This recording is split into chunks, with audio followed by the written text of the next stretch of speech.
Good morning विद्यार्थी मित्रों, मैं पटेल नीलम कर्णावती विद्यालय में आप सभी का स्वागत करती हूँ। स्टैंडर्ड 12 सब्जेक्ट स्टैटिक्स, जिसमें चैप्टर 1 सूचकांक, जिसमें स्वाध्याय 1.1, जिसमें आज हम क्वेश्चन नंबर 1 देखेंगे। सबसे पहले क्वेश्चन, एक शहर के कारखाने में कार्यरत कारीगरों के समूह का वर्ष 2008 से 2015 तक औसत वेतन विषयक सूचना निम्नानुसार है। उस वर्ष से फर्स्ट, अचल आधार की विधि आधार वर्ष 2008 लेकर सेकंड, पारंपरिक आधार की विधि तथा थर्ड, वर्ष 2011 से 2013 के दैनिक औसत वेतन की औसत को आधार वर्ष का वेतन मानकर तथा अचल आधार द्वारा सूचकांक की गणना कीजिए। इस सवाल में हमें 3 पद्धति से सवाल गिनना है, जिसमें पहली पद्धति कौन सी है? अचल आधार की विधि, जिसमें हमें आधार वर्ष 2008 को लेना है।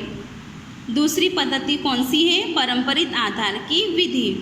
और तीसरी पद्धति है अचल आधार की विधि, जिसमें हमें 2011 से 2013 तक की कीमत को आधार वर्ष के रूप में मानेंगे।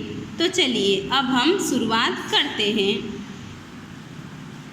जिसमें हमारी पहली पद्धति कौन सी है? अचल आधार की विधि। उसका सूत्र क्या होता है? I बराबर P1 भाग्या P0 गुणे 100, जिसमें हमने आधार वर्ष 2008 को लिया है। P1 बराबर क्या हो जाता है? चालू वर्ष का मूल्य, और P0 बराबर आधार वर्ष का मूल्य। और हमें आधार वर्ष किस वर्ष को लेना है? 2008 को हमें आधार वर्ष लेना है।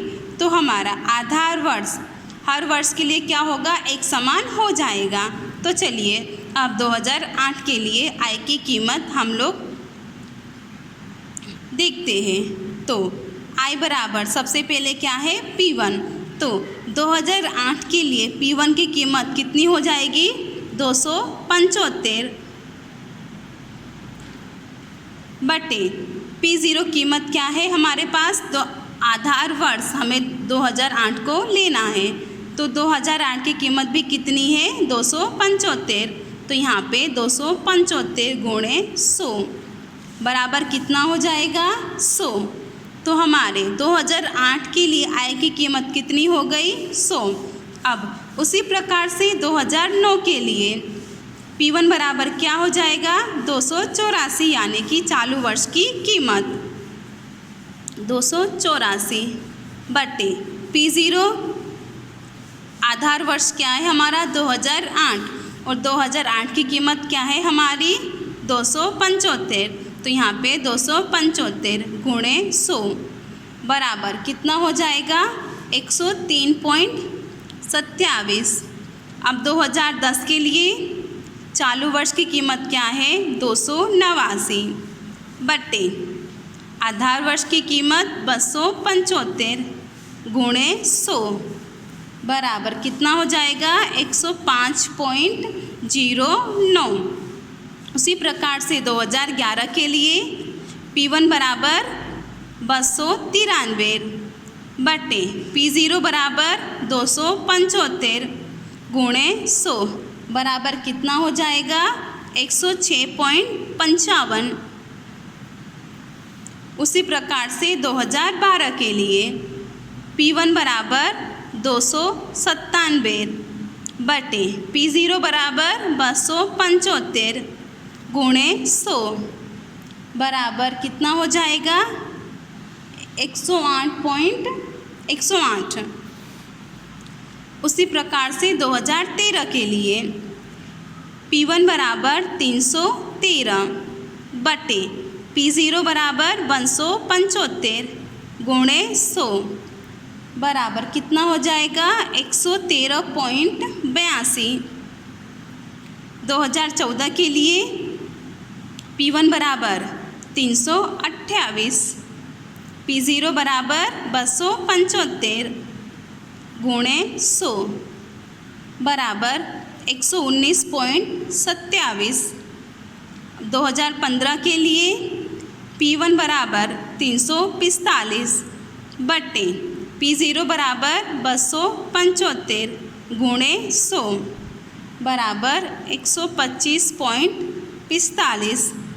तो हम अचल आधार की विधि में हम देख सकते हैं कि हमारा आधार वर्ष क्या है, हर एक वर्ष के लिए समान है। हमारी दूसरी पद्धति क्या है, पारंपरिक आधार की विधि। इसमें हमें कोई भी आधार वर्ष नहीं दिया गया है, तो इसमें हमारा सूत्र क्या हो जाएगा, पारंपरिक आधार की विधि I बराबर P1 भाग्या P0 गुणे 100। इसमें P1 बराबर क्या हो जाएगा, चालू वर्ष की कीमत बटे P0 बराबर, यहाँ पर अचल आधार की विधि में P0 बराबर क्या था, आधार वर्ष जो हमें 2008 को लेना था, पर यहाँ पर P0 बराबर क्या हो जाएगा, गत वर्ष का मूल्य, उसके पिछले वर्ष के मूल्य को लेना। चलिए अब इसकी हम गणतरी देखते हैं।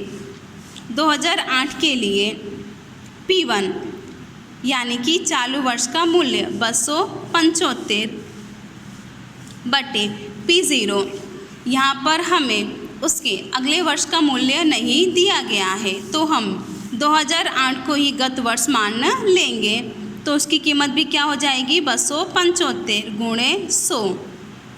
तो क्या हो गया, इसका आंसर क्या हो जाएगा, 100। अब 2009 के लिए P1 बराबर क्या हो जाएगा, 284 बटे P0 बराबर क्या होगा, इसमें इसका अर्थ गत वर्ष का मूल्य यानी कि 2008 का मूल्य। तो उसका मूल्य कितना है 2008 में, 275 गुणे 100 बराबर 103.27। अब 2010 के लिए P1 बराबर 289 बटे P0 बराबर गत वर्ष का मूल्य यानी कि 2008-9 का मूल्य 284 गुणे 100 बराबर 101.76। 2011 के लिए P1 बराबर 293, P0 बराबर 2010 की कीमत 289 गुणे 100 बराबर 101.38। अब क्या है 2012 के लिए P1 बराबर क्या हो जाएगा, 297 और P0 बराबर 2011 का मूल्य 293 गुणे 100 बराबर 101.37। अब 2013 के लिए P1 बराबर 313 बटे P0 बराबर 2012 का मूल्य 297 गुणे 100 बराबर 105.39। उसी प्रकार से 2014 के लिए P1 बराबर 328 बटे P0 बराबर 2013 का मूल्य 313 गुणे 100 बराबर 104.79। उसी प्रकार से 2015 के लिए P1 बराबर 345 बटे P0 बराबर 2014 का मूल्य 328 गुणे 100 बराबर 105.18। तो इसमें हम देख सकते हैं जो हमारी P0 की कीमत है क्या हो रही है, हर वर्ष बदलती जा रही है। अब हमारी तीसरी पद्धति कौन सी है, 2011 से 2013 के दैनिक औसत वेतन की औसत को आधार वर्ष मानकर। इसमें हमें आधार वर्ष 2011 से 2013 को मानना है। तो 2011 से 2013 को आधार वर्ष लेने पर बराबर 2000 की कीमत कितनी है, 293 प्लस 2012 की कीमत 297 प्लस 2013 की कीमत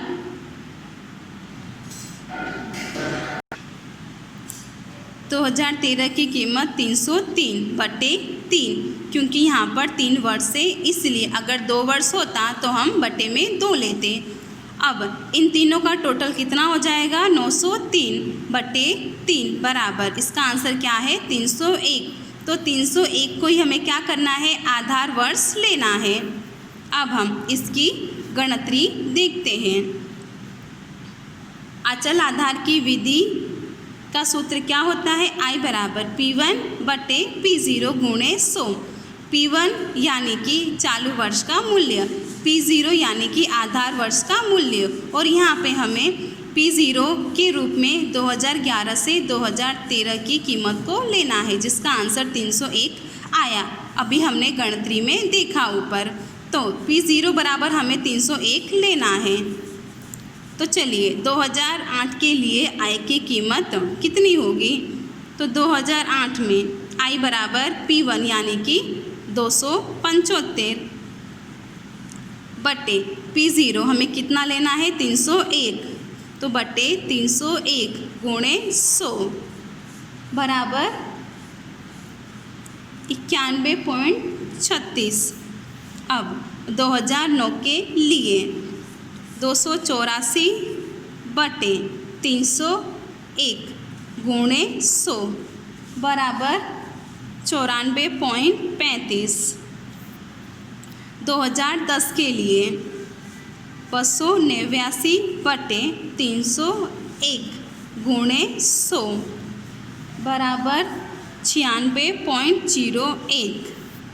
2011 के लिए 293 बटे 301 गुणे 100 बराबर 97.34। 2012 के लिए 297 बटे 301 गुणे 100 बराबर 98.67। अब 2013 के लिए 313 बटे 301 गुणे 100 बराबर 103.99। 2014 के लिए 328 बटे 301 गुणे 100 बराबर 108.97। अब 2015 के लिए 345 बटे 301 गुणे 100 बराबर 114.62। तो यहाँ पे हमने, यहाँ भी हमारा क्या है? आधार वर्ष सभी वर्ष के लिए एक समान है। अब आप क्वेश्चन नंबर बी अपने आप करने का प्रयास करेंगे।